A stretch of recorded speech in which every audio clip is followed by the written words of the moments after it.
Steve, short weekend, a show that we weren't expecting too much from.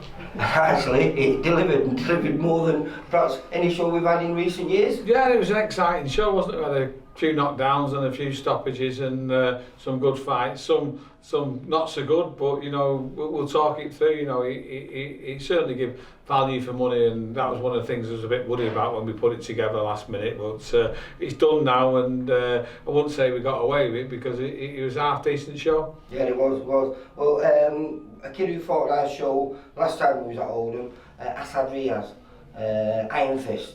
He started the show off with a little 4-rounder. Yeah. I mean, he fought a durable journeyman and beat him up, wasn't it? You know, again, like I was saying before, there were some fights that didn't set on fire, and that was probably one of them. But you know, started the show off and it was okay. Learning fights from him, isn't it? Richard Thomas is getting good. Then we had first scare of the night. Muhammad Ali got on his bum. Yeah, I actually missed that. I've not had a chance to watch back there, but he got put on his arse, didn't he, in the first round, and recovered well apparently, even to probably draw the first round as the score's shown, and you know, it was a good learning fight, and that Jordan Granham is probably the best journeyman on the circuit now, and you know, Ali will have learnt some lessons for that, which will be good if he's moving up to 6 rounds. He'd be able to put it in the bank.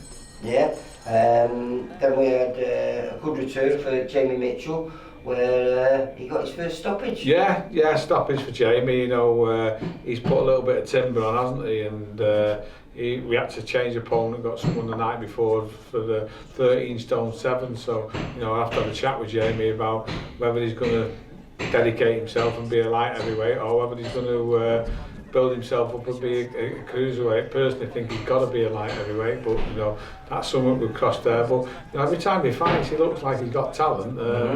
He's just got a question of applying, isn't it? But good stoppage win for him. Hopefully, it'll give him the incentive to think he can do something in the boxing job. Yeah, he picked some nice shots, good left hooks to the body and chopping all round rights.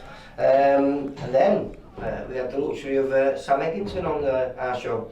Yeah, I mean, originally we was going to fight that Sergian Popo, which would have been a good shootout, wasn't it? But don't know what went wrong with that, but they end up fighting Louis Van Pooch, who takes everybody the distance. So it just what he was, wasn't it? You know, I mean, it was nice to have Sam on our show, and Pooch was happy to be sharing a ring with Sam Eggington because it's a fighter that he doesn't normally get in with, you know, that level. Yeah, well, really and truthfully, he shouldn't be getting in with someone that level, should he? But it was a needs must. He's come and done us a favour, and Sam's got 6 rounds out before someone crops up for him, because I'm sure the title fight's only around the corner. Yeah, I think we've spoke about it, but it's not been announced yet, but there is a big fight further down the line for him. Right. Then Joe Eagle.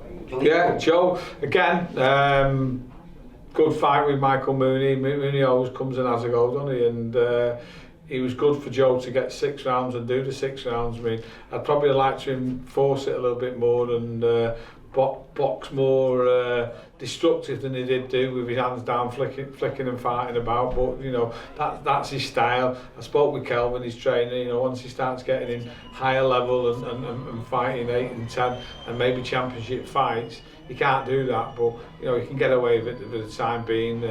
6 good rounds for him, and he'll be stepped up again next year. And the great experience of going over to Saudi and being Amir Khan's yeah. I mean, he was in great shape, and you could see that, couldn't you? You know, 3-week training camp in Saudi, sparring at Amir Khan can only do you good.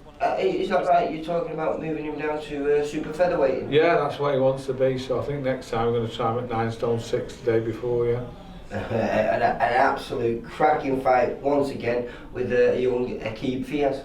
Yeah, I mean, he sells some tickets, and I think because of his vocal support, he got a bit carried away and walked onto one very early in the first round, put on his arse, which again is a learning experience for him. He's only 19 and he's only his 3rd fight, but he's always going to be an exciting fight because he wants to hurt people running, and he actually got up and he put the, well, he was saved by the rope, so they did the count originally because it was a trial ref, and then they stopped it, let it carry on, and then they did the count. So he shouldn't have really, for me, he should have let it, because he missed the opportunity to give him that count, and he stopped Akib in mid-flow. And Akib thought he was stopping the fight, didn't he? Yeah, but the ropes had kept him up, so the bottom line is you've got to give him the count. So that was the first round, you know what I mean? There's another 3 rounds after that, and Akib was obviously trying to stop him, hurt him in every round, but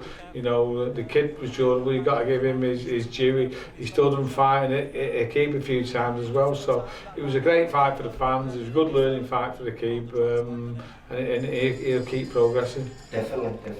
And then Kane Gardner, devastating form again, returning back to winning ways. Again, Generally felt sorry for Jamie. Again, we'd had someone booked for 6 weeks.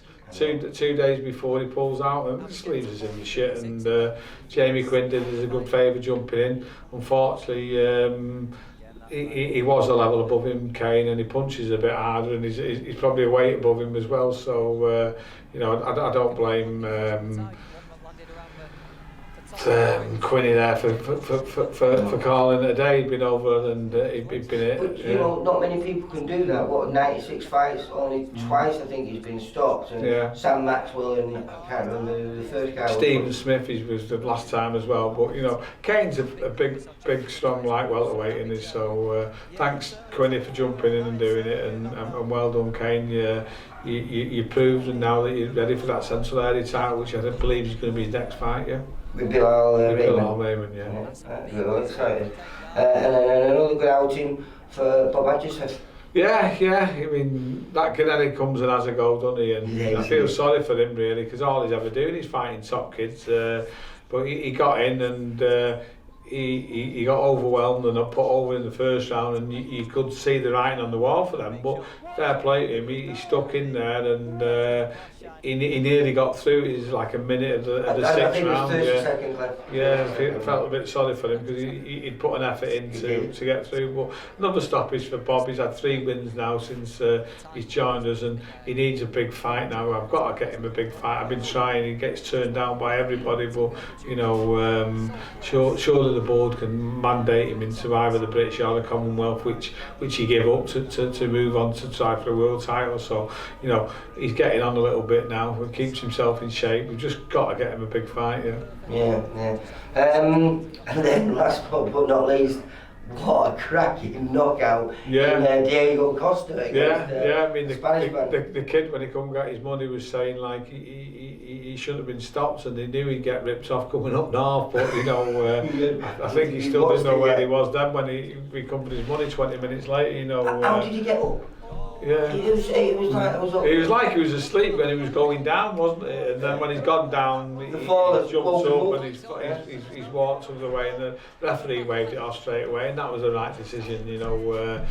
I've been told that Diego can punch. I mean, he's knocked Craig Bunn out, hasn't he? So he's done it at a good level. So it's going to be exciting for him. He's in the contender VIP light heavyweight series. Tells me he's a super middleweight. So hopefully he can do well, win that, and then we'll start the new year looking for big fights for him. Because again, like Bobby, he's not that young, so he's got to be moved. Because that was his first fight. It was his 5th fight in all, but his first fight under the VIP ban. That's right. He's been trained by Martin Muddy now, who's took over him since Oliver's passed away. So Martin come and asked me to do him a favour. So we've done him a favour, got him on a show, got him a win. We've got him in the contender VIP, so he's going to get the opportunities now, and that's all he's been asking for. So let's hope we can do something with him. Right. So considering we was in the middle of close season, what a great way to round off the season. You know, we can end the season quite happy, can't we? And you know, I know we did the interview about a week ago about the show, and I was a bit down about it, but it's done now, and I'm starting working on the September ones, and there's going to be some good fights. We're putting a few together. The 28th, it seems to be. We did a big show there back in March, one of the biggest shows ever, where we had the 2 English title fights. from what you've put out on Twitter, it seems like you're going to try and outdo that one. Yeah, I am doing. Yeah. I'm keen to put proper shows and events on so that it's not just people who come to support the boxer, but boxing fans who want to see a good show and events, and that's what I'm keen to do in the new year. And I keep saying it. Put some of my own kids against each other as well. I mean, on the 28th, Charlie Schofield and Mickey Ellison are going at it for an English eliminator, so it means something for them, so it's worth doing. So that's what we hope to do in the future. If I come back in a couple of weeks, we'll have a bit more news on that. Yeah, let's have an holiday. Let's have an holiday, recharge the batteries, and then I can tell you about that, and then we can do a couple more because we've got some other exciting things happening. Yeah. All right, nice one, Steve. Thanks a lot. Thank you. Bye Bye now. For all boxing info, news and latest interviews, amateur and pro, across the north, click and subscribe. VIP Boxing Promotions. Also Twitter, Instagram and Facebook.